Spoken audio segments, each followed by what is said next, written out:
신약성경 로마서 5장 12절부터 16절까지 말씀을 우리 천천히 한번 같이 읽어보겠습니다. 그러므로 한 사람으로 말미암아 죄가 세상에 들어오고 죄로 말미암아 사망이 들어왔나니 이와 같이 모든 사람이 죄를 지었으므로 사망이 모든 사람에게 이르렀느니라. 죄가 율법 있기 전에도 세상에 있었으나 율법이 없었을 때에는 죄를 죄로 여기지 아니하였느니라. 그러나 아담으로부터 모세까지 아담의 범죄와 같은 죄를 짓지 아니한 자들까지도 사망이 왕노릇하였나니 아담은 오실 자의 모형이라. 그러나 이 은사는 그 범죄와 같지 아니하니 곧 한 사람의 범죄를 인하여 많은 사람이 죽었은즉 더욱 하나님의 은혜와 또한 한 사람 예수 그리스도의 은혜로 말미암은 선물은 많은 사람에게 넘쳤느니라. 또 이 선물은 범죄한 한 사람으로 말미암은 것과 같지 아니하니 심판은 한 사람으로 말미암아 정죄에 이르렀으나 은사는 많은 범죄로 말미암아 의롭다 하심에 이름이니라. 아멘. 우리가 이렇게 6절을 읽었습니다만 어떤 경우에는 5절이죠. 5절을 읽었습니다만 어떤 경우에는 뭐 한 장, 두 장을 읽어도 한 시간 만에 또는 뭐 한 20-30분 만에 다 이렇게 말씀을 마무리할 수 있는 경우도 있습니다만 이 로마서 같은 경우는 굉장히 뭐 한 구절 혹은 한 단어를 가지고도 한 시간을 해도 모자라는 경우가 있기 때문에 이렇게 읽기는 읽었습니다만 어디까지 할지는 장담을 못 하겠어요. 그래서 어떤 경우에는 한 절만 할 수도 있으니까 그러면 이제 그 다음날 더 추가적으로 더 해야 할 수도 있습니다. 먼저 12절을 보시겠습니다. 그러므로 한 사람으로 말미암아 죄가 세상에 들어오고 죄로 말미암아 사망이 들어왔나니 이와 같이 모든 사람이 죄를 지었으므로 사망이 모든 사람에게 이르렀느니라. 자, 이제 여러분들이 이제 저와 함께 이 로마서를 공부하면서 이렇게 구조를 분석하는 것들을 어느 정도 지금 제가 이제 몇 번 했고, 이제 여러분들도 그와 같은 작업을 했으면 좋겠다 하는 마음이 드는 것이, 그래야 이제 로마서를 더 우리가 선명하고 분명하게 파악할 수 있다라고 말씀드렸습니다. 정답은 없어요. 그러니까 제가 이렇게 해놓은 것이 정답이라고 말할 수도 없고, 여러분들이 저와 다르다고 해서 오답이라고 말할 수도 없습니다. 하지만 우리가 이제 이 문장을 분석함에 있어서 그래도 이렇게 대칭 구조, 대조, 대구 이런 것들을 좀 주의해서 하면 좋겠습니다. 그런 관점에서 12절 말씀 보시면 대조가 되는 내용이 하나 나오죠. 대조가 되는 두 개의 표현이 있습니다. 자, 하나가 한 사람이라면 다른 하나는 뭐겠습니까? 모든 사람이겠죠. 그러니까 어렵게 생각할 필요가 없어요. 대조와 대칭과 대꾸는 똑같은 단어 혹은 유사한 단어들이 나열되는 거기 때문에 한 사람이 딱 등장했을 때 여러분들은 재빨리 여러분들의 눈으로 무엇을 스캔해야 되냐면 이 한 사람과 비슷하거나 혹은 반대가 되거나 유사한데 같은 의미이거나 유사한데 다른 의미이거나 이런 것들을 발견하시면 되는데, 이 본문을 이해하기 쉬우려면 대칭 구조로 봐야 되는데요. 한 사람이 등장했으니까 그 다음은 무엇로 등장하는 것입니까? 모든 사람. 한 사람과 모든 사람. 자, 그러면 이 한 사람과 모든 사람이 어떤 구조인지를 봐야겠죠. 자, 한 사람과 모든 사람이 반대되는 개념일까요? 내용을 훑어보니까 그게 아닌 걸 알 수 있습니다. 왜냐하면 그 다음에 또 대칭 구조를 보니까 같은 의미들이 등장하거든요. 한 사람 뒤에 한 사람으로 말미암아 뭐가 들어왔다고요? 죄가 들어왔다고 되어 있죠. 그런데 그 밑에 모든 사람이 또 뭐를 지었습니까? 죄를 지었죠. 그러니까 지금 한 사람으로 말미암아 들어온 죄하고 모든 사람이 지은 죄가 같은 것입니까? 다른 것입니까? 같은 거라는 거죠. 자, 그러면 이것을 그 다음의 내용이 보충해 주느냐, 보완해 주느냐, 증명해 주느냐, 그걸 또 봐야 되거든요. 그러면 한 사람으로 말미암아 죄가 들어왔습니다. 그 죄로 말미암아 뭐예요? 사망이 들어왔죠. 그런 구조를 이 후반부에서도 가지고 있는지를 봐야겠죠. 모든 사람이 뭘 지었어요? 죄를 지었습니다.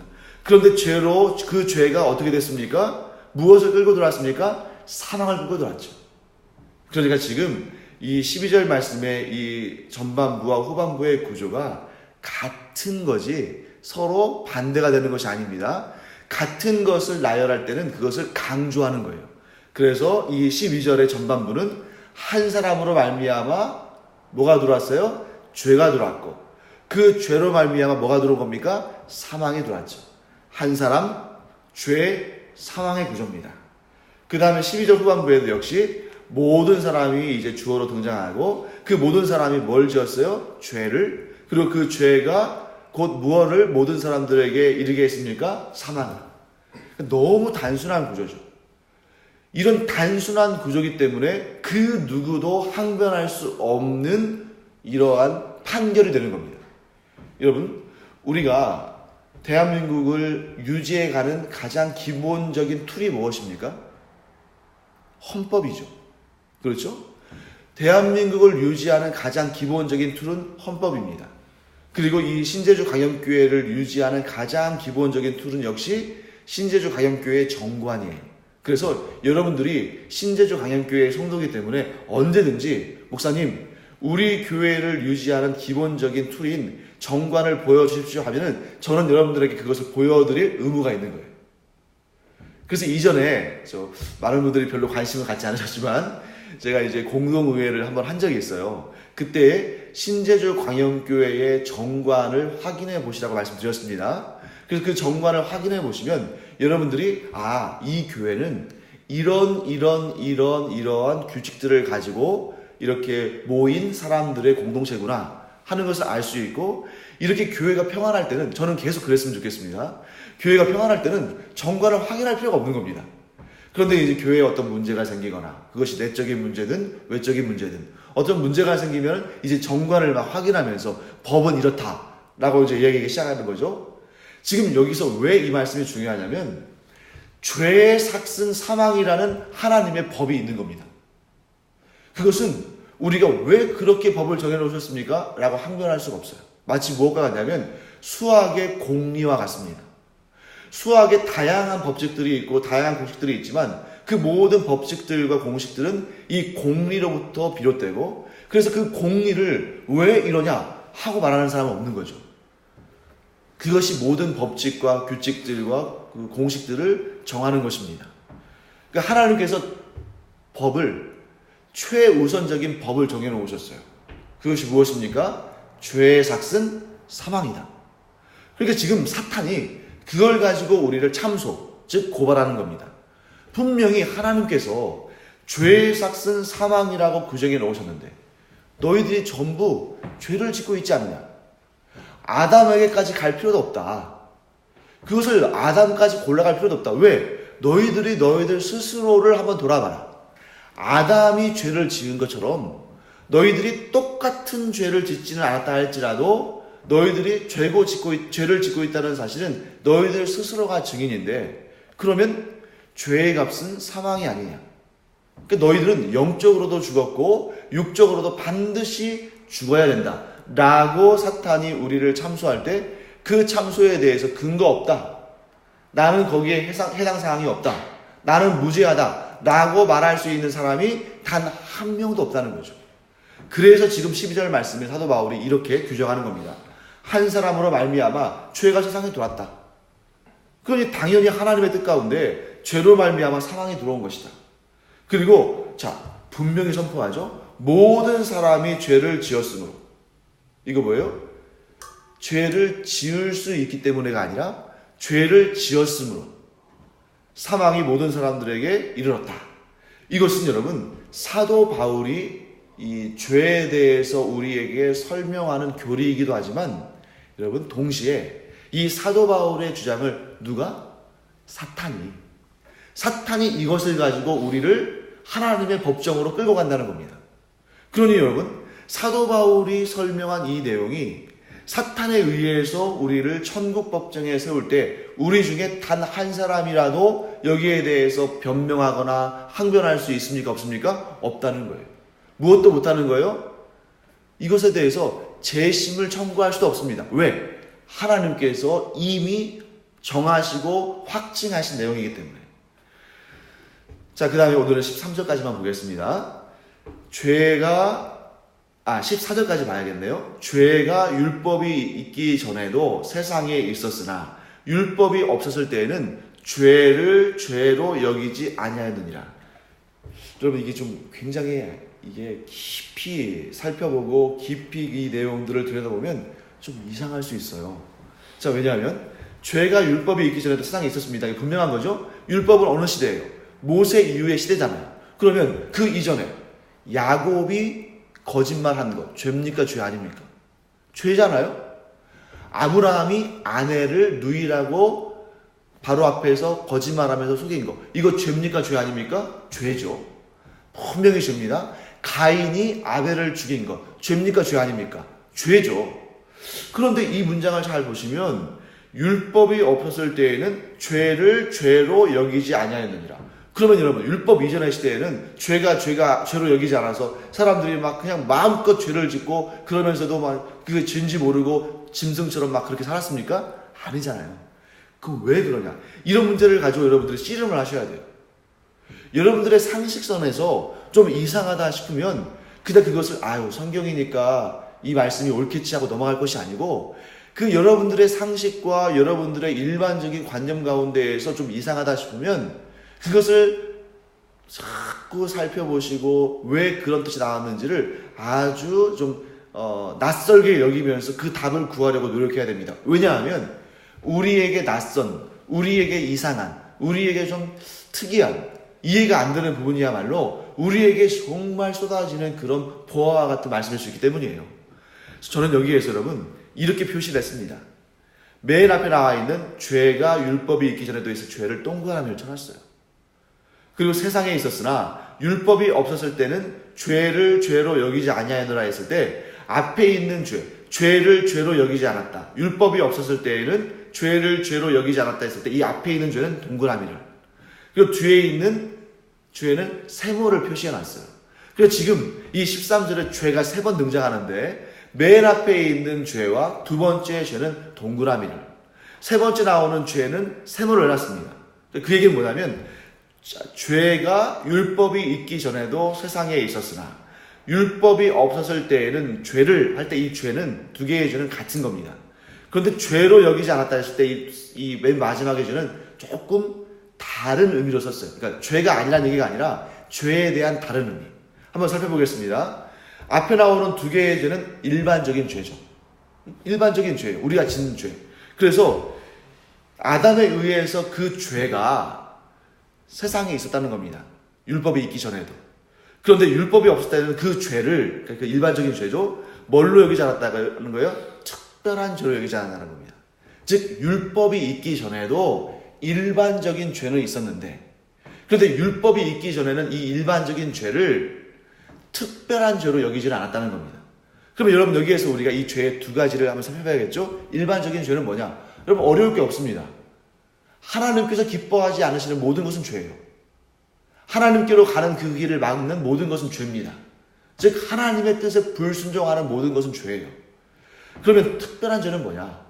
율법이 있음으로 말미암아 조명되는 것이죠. 율법이 있음으로 말미암아 나타나는 것입니다. 이게 뭐냐면 언약을 파기하는 죄를 의미하는 겁니다. 언약을 파기하는 죄. 즉 율법이 있기 전에는 역시 죄는 죄예요. 그 죄는 하나님의 심판받아 마땅하고 그 죄로 말미암아 사망이 이르렀습니다. 그런데 그때까지 율법이 있기 전까지는 죄는 역시 죄고 그 죄로 말미암아 사망에 이릅니다만 이것을 하나님의 언약을 파기하는 것으로 여기진 않았다는 거죠. 예를 한번 들어보겠습니다. 하나님께서 아브라함과 언약을 맺으셨죠. 그렇죠? 아브라함과 언약을 맺으셨습니다. 그 언약은 무슨 언약이냐면 믿음의 언약이에요. 믿음의 언약. 그런데 사람이 예를 들어서 아브라함이 자기의 아내 사라가 너무 예쁘니까 하나님께서 그 젊음과 그 아름다움을 계속 은혜로 주셨으니까 애굽에 이제 먹을 것이 없어서 애굽에 피신을 했는데 애굽으로 갔는데 애굽왕 바로를 비롯해서 애굽 사람들이 자기의 아내가 아름다운 것을 보고 자기의 생명을 죽이고 자기를 죽이고 그 아내를 취할까 봐서 뭐라고 거짓말합니까? 내 누이다. 내 누이 동생이라고 거짓말을 합니다. 그것이 하나님 보시기에 옳지 않았어요. 그럼에도 불구하고 아브라함이 그러한 거짓말을 하고 또 야곱이 그 형 에서를 속였어도, 아버지 이삭과 에서를 속였어도 그것으로 말미암아 하나님께서 맺으신 믿음의 언약을 파기하진 않으셨어요. 그것으로 인해서 믿음의 언약이 파기된 것은 아닙니다. 그러니까 하나님을 믿음으로 말미암아 언약을 체결하고 그 언약은 믿음으로 말미암아 유지하는 것이지 어떠한 죄를 지었다고 해서 그 언약이 파기되는 것은 아니에요. 하지만 율법이 임한 이후로, 모세의 시대 이후로는 그 율법 가운데 613가지의 율법 가운데 하나라도 어기면 그것이 율법의 언약을 파기하는 것입니다. 그래서 지금 사도 바울이 계속 뭐라고 합니까? 율법으로는 죄를 깨닫는 것뿐이다. 율법으로는 우리가 정죄를 받는 것이다. 그러니까 여러분, 그러면 율법은 악한 것입니까? 아니죠. 믿음의 언약 가운데에 여러분, 이 율법의 언약은 믿음의 언약을 한 사람들에게만 주어지는 겁니다. 그래서 유대민족들만 이 율법의 언약을 따랐던 거죠. 그러니까 믿음의 언약을 한 사람들이 이제는 이때쯤 되면은 시내산에서 하나님과 언약을 맺고 특별히 택함 받은 민족으로서의 성결의 언약을 하는 겁니다. 그러니까 율법의 언약으로 우리가 구원받는 것이 아니고 이미 믿음의 언약으로 구원을 받은 사람들이, 믿음의 언약으로 구원받은 이스라엘 백성들이 이 시내산에서 거룩한 하나님의 백성으로 인침을 받는 겁니다. 이 율법을 통해서.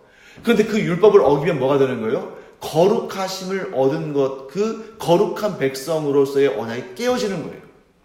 그렇기 때문에 율법을 지킴으로 말미암아 구원받을 자는 없다는 겁니다. 그 차이를 아시겠죠?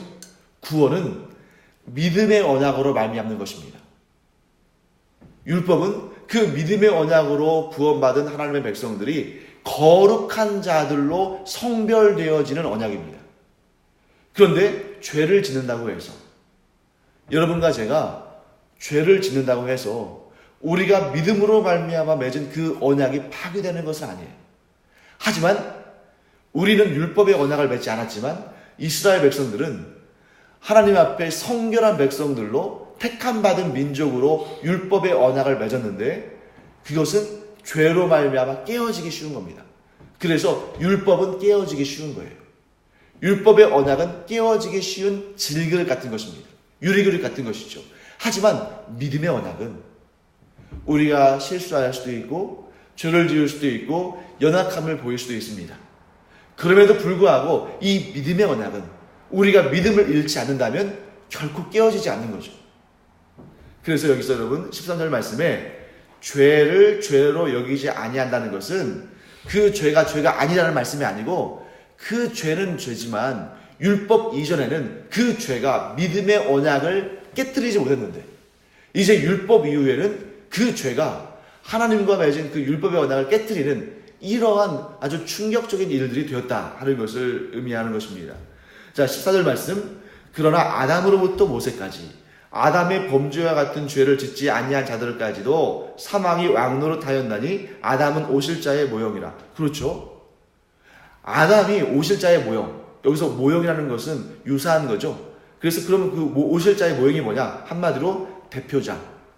아담이 모든 인류의 대표자였기 때문에 아담 이후로 모세까지 아담과 똑같은 불순종의 죄를 짓지 않았다 할지라도 죄의 후손들, 죄인의 후손들, 원죄를 품고 태어난 자들이 되었기 때문에 아담 안에서 하나님과 언약했던 아담의 모든 후손들은, 즉 아담을 대표자로서 하나님과 언약 관계에 있는 모든 자들은 그 죄의 결과물인 사망의 종노릇을 하게 됐다 하는 것입니다. 여기에서 이제 대표자의 모형이 나오는 것이죠. 또 한 가지 13절과 관련해서 14절을 보면 무엇을 우리가 알 수 있냐면 율법 이전에도 죄의 삭은 여전히 사망이다. 율법 이후나 율법 이전이나 동일한 법칙은 죄의 삭은 사망이라는 하나님께서 설정하신 그 법은 여전히 변함이 없다 하는 것을 우리가 알게 되는 것입니다. 자, 이제 말씀을 마무리하겠습니다. 여러분과 저는 율법의 언약을 맺은 자들입니까? 아니면 믿음의 언약을 맺은 자들입니까? 믿음의 언약이죠. 그러므로 우리는 율법의 행위로 말미암아 의롭다 하심을 얻을 자들이 아니고 무엇으로 말미암아? 믿음으로 말미암아 의롭다 하심을 얻은 자들입니다. 그러나 동시에 우리는 아담의 후손입니까? 아닙니까? 후손이죠. 그렇기 때문에 우리 주 예수 그리스도께서 다시 오셔서 죄와 사망의 권세를 영원한 불못에 던지시기 전까지는 아직은 우리가 죄와 사망의 권세 아래에서 육신의 죽음을, 육신의 유혹을, 육신의 시험을 받는 자들이다 하는 것입니다. 하지만 우리에게 소망이 있는 것은 예수 그리스도께서 죄와 사망의 권세를 이기셨다는 그런 실체 있고 능력 있는 소망을, 그 믿음의 소망을 우리가 가짐으로 말미암아 우리에게는 영생이 주어졌다. 그리고 예수님께서 죄와 사망의 권세를 이기시고 부활하셔서 우리의 첫 열매가 되시고 우리의 대표자가 되셨기 때문에 우리의 육신도 주님께서 만유를 새롭게 하실 그때에 영원히 썩지 아니할 육체로 변할 것이다. 이 믿음을 우리가 갖는 줄 믿습니다. 이 믿음을 우리가 자랑할 수 있는 것은, 만약에 예수님께서 말씀으로만 하셨다면 이것을 믿을 수 있을까 없을까 할 수 있지만, 그러나 예수님께서 친히 이 역사를 이루셨기 때문에 이것이 실체가 있고, 또한 예수님께서 우리의 대표자가 되셨기 때문에, 즉 우리를 위하여 이 모든 일들을 이루셨기 때문에 우리는 반드시 예수님께서 이루신 그 일, 곧 영원한 생명의 구원과 영원히 썩지 아니할 생명을 얻게 된다. 이러한 그 누구도 없앨 수 없는 실체 있고 능력 있는 믿음의 소망을 갖게 됐다 하는 것을 여러분과 제가 믿음으로 고백하기를 축원합니다. 기도하겠습니다. 하나님 감사합니다. 오늘 저희들이 또 이 율법에 대해서 믿음으로 말미암는 그 언약에 대해서 공부를 했습니다. 하나님, 저희들이 여전히 아직은 죄의 시험을 받고 죄의 형벌로서 그 육신의 죽음을 언젠가는 경험할 수밖에 없는 그러한 연약한 자들이지만, 그러나 예수 그리스도께서 우리의 대표자로서 그 죄와 사망의 권세를 이기시고 또 영원한 생명의 부활을 하심으로 말미암아 우리의 대표자이신 예수 그리스도를 따라서 우리도 그와 같은 길을 걸을 줄을 믿습니다. 이 산 소망을 가지고 날마다 기쁨과 감사와 감격으로 주 앞에서는 주의 종들이 되게 하여 주시옵소서. 감사드리며 예수님의 이름으로 축복하며 기도합니다. 아멘. 이제는 우리 주 예수 그리스도의 은혜와 하나님 아버지의 놀라우신 사랑과 성령의 감동, 감화, 위로, 교통하심이 이 시간 예수 그리스도가 우리의 대표자임을 믿음으로 말미암아 영원한 산소망을 가지고 주님을 향하여 주님 가신 길을 걸어가는 주님의 사랑하시는 제자들 위에 이제로부터 영원토록 함께 있을지어다. 아멘. 이 시간 여러분들 각자의 개인 그 기도 제목들을 하나님께 올려드릴 때에 하나님께서 풍성한 은혜의 응답들로 채워주시기를 간절히 축원합니다. 기도